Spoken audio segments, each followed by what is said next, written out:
Awesome. So we're here at Vietnam Top Team, one of the best MMA gym in Vietnam, one of the top clubs. I'm over here with the amateur fighter. He's also the head coach for Jiu-Jitsu. He's been teaching the class in the previous video, as you could see. Can you introduce yourself? What's your name? How many years you've been doing Jiu-Jitsu and MMA? And how did you start training over here at Vietnam Top Team? Hi everyone, my name is Xuan Anh. So I think in my personal, I am an amateur fighter. I have like 6 or 7 years experience for training Jiu-Jitsu, and I have 5 MMA fight already. Yes. So I working at Vietnam Top Team in about 4 years. 4 years. Before we know it together, and so we are a small group, and we stay together and get over here. Yeah, so basically, you're a small gyms, a few small gyms that got together and created this club. Yes. Awesome. So when you started teaching Jiu-Jitsu, like when you started like as a coach? Like I think like 4 months when I started working in Vietnam Top Team. Yes. So 4 years ago? Or 4 years ago. Yes. 4 years ago you started also teaching.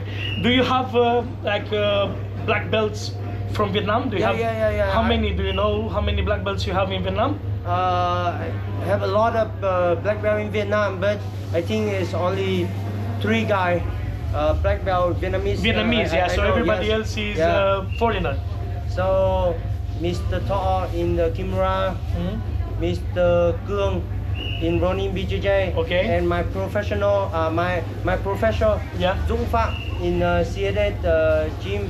We that is all the black belt I know in Hanoi, in Vietnam. In Vietnam, so basically Vietnam is a country, and Jiu-Jitsu and MMA is a very new sport. Yeah.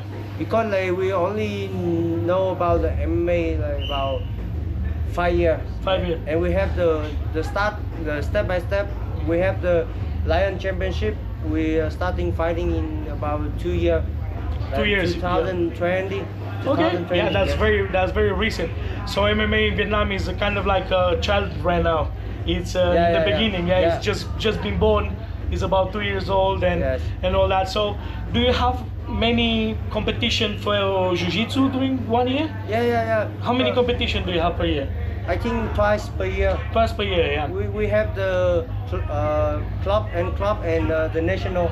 Okay, so you have inter-clubs inter-club and the national one. Yes. And for MMA, how many tournaments do you have a year? I'm not sure because like I think for me per year I want like have 2 fights. Two fights. 2 fights because I have 2 competition Jiu-Jitsu and I have 2 more fights. It's good for 1 year. So do you find hard to find opponents? Yes. It's hard to find opponents. It's hard to find. Now in my division is more people in it's a lot of people, because my side is the Asian side, so I have a lot of opponent in my division. So. So you have a lot of people in your weight class. That's great. At least that's the good part. You know, you have a lot of people to fight with. Also, as when you started coaching, did you find out that helps you to be a better fighter, or it doesn't help you to be a better fighter? When you are a coach? When I'm coaching, I think I have more detail. I have like step by step, but not good for fighting. I think so because like coaching is different with the fighting with the fighter. Because like I'm coaching, I'm sharing my energy for everyone. But when I'm fighter, I need to focus on to myself. So when you get ready for competition, you're not coaching that much. That when you step back, or you still have to coach and fight at the same time. So we are the man, right? I'm not good at both, but I do both. You try to do both. I try to do both. Well, I've been today in your class, and I have to say the class was really good. I learned a few details for the butterfly guard over there from Haugat. So don't listen to him. He's a very good coach. I didn't see him as a fighter, but he's also I had a role with him, and he's quite tough. You know, like there's a big difference in weight. I have a big belly, and he was holding himself really well over there in the match. So MMA is a very young sport. Did you do any martial arts before you did MMA Jiu-Jitsu? Did you start doing other traditional Vietnamese martial arts? So I was start training when I was 18, I think so. Before I only playing games, so do some stupid thing. Yeah. And after I finished my high school, I watching the movie, The Warrior. Oh, that's a really good movie. Yeah, the one with Tom Hardy. Yeah, that's a really good movie. It's motivation me, and so first one when I like MMA, I come to learn striking first, but I feel it's not good for me, so I start again with the grappling. So when I do grappling, I feel more comfortable. So when I do more comfortable, so I do striking. You're less afraid. You're less afraid to go to the floor. Yeah. Because you can punch, you can kick. Yeah. If they take you down, you're good. Yeah, also on the floor. yeah. So you would say that for you as MMA fighter, it's more important to be good on the ground and then to learn the striking. Yes. Or to learn the striking first and then the floor. So the MMA is the style versus style. So for in the person, maybe you get you good at the grappling and not good at the striking. Me too. I'm not good at striking with the grappling, but so MMA is the mixing. It's mixing. Yeah, it's the mixing. So what would you think is better to learn first? Is better to learn the ground first or to learn the striking first? That depends on the person. Depends on the person? Depend on the person. What you feel comfortable for that. So you should start first with what you're comfortable? Yes, I think so. Okay. Yeah. So you advise is if you start and you feel comfortable in your feet, you should start learning feet very well, and then moving into the ground. Right. Okay. Awesome. So you've been training for the last, from 2018 you said? 2018 years old, and 2016. 2016. Yes. So you've been training for 8 years now. Yeah. Do you feel like there's any chance for you to move into the professional fighting in the future? It's my dream. It's your my dream. Yes, I want to competition more. Not into Vietnam. I want to go like around the world. Like if I do not do the MMA, maybe I can be someone else.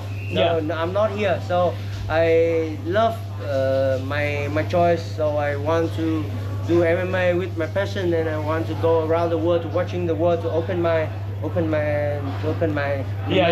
your mind and to learn new things.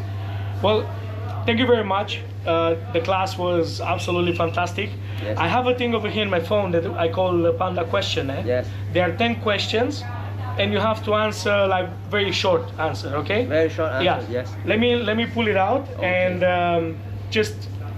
Don't think too much about the answer. Can I know it first? Yeah, of course I'm gonna tell you.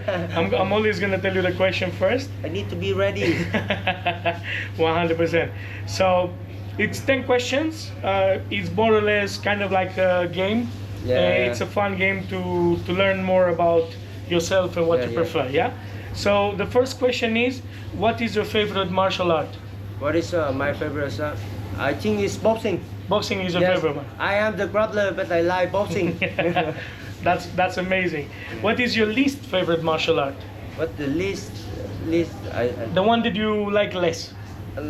Yes, the wrestling. The wrestling, because my cardio is stuck. Number 3. What motivates you? Like I said, just a movie. Just the movie motivates you. Yeah? Yes. And what doesn't motivate you?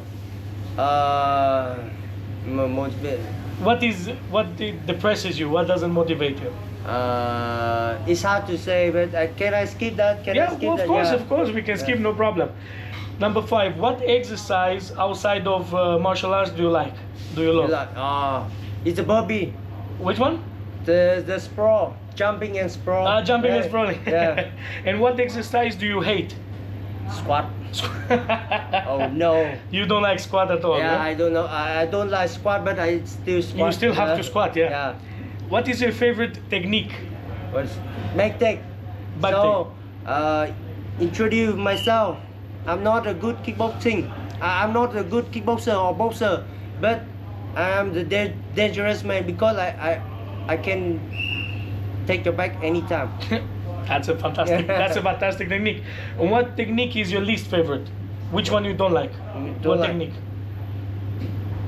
Like the pressure pass, like you did it to me. I had this. Sorry for that, but sorry. Yeah, I put a lot of pressure on people. I'm sorry for that. Okay. Number 9. What do you think is the one thing that makes somebody a champion? Champion. What characteristic, what thing about somebody, aspect of him makes him a champion? I think I have a lot of things to make the champion, but one thing I think is the most important is like discipline. Discipline is number 1. Okay. Discipline. And the last one is the a bit more personal. Yeah. Yeah. So for this one is, what would you say to a younger you? What advice would you give yourself if you can go back in time and speak with the younger you, like with the 12-year-old, 11-year-old? What would you say to you? Say to me? To yourself, to me, yeah. To Now myself. So my advice to my younger self, Yeah. right?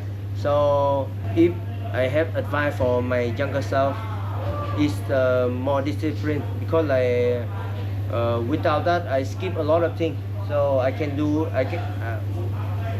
do better when I have the discipline. But so right now I'm still here. Yeah. So a lot of things I over You lost. Yeah, I lost. You lost it out of your reach. Yeah. Because you weren't determined. Because you weren't disciplined. Yeah. Well, you heard it over here, guys. Number 1, discipline. Thank you very much. Thank you very much Yeah, for an thank you, amazing. Mama. Yes. Come on. Come That on. was an Yeah. amazing. That was an amazing class, guys. If you ever in Vietnam, if you ever in Hanoi, just remember Vietnam Top Team is your place if you want to learn Jiu-Jitsu, MMA, boxing, kickboxing, Muay Thai, fighting, wrestling. Yeah, we have the champion, the Asian champion, not Asian, South Asian. South Asian champion. Yes. Even if he doesn't like it, come over here for some good wrestling. I missed it today. Was a bit unfortunate because I didn't have time to come to the wrestling class. But I had a fantastic jiu-jitsu class over here with my friend. So thank you much again. Thank you, Come on, and guys, catch you in the next video. Us.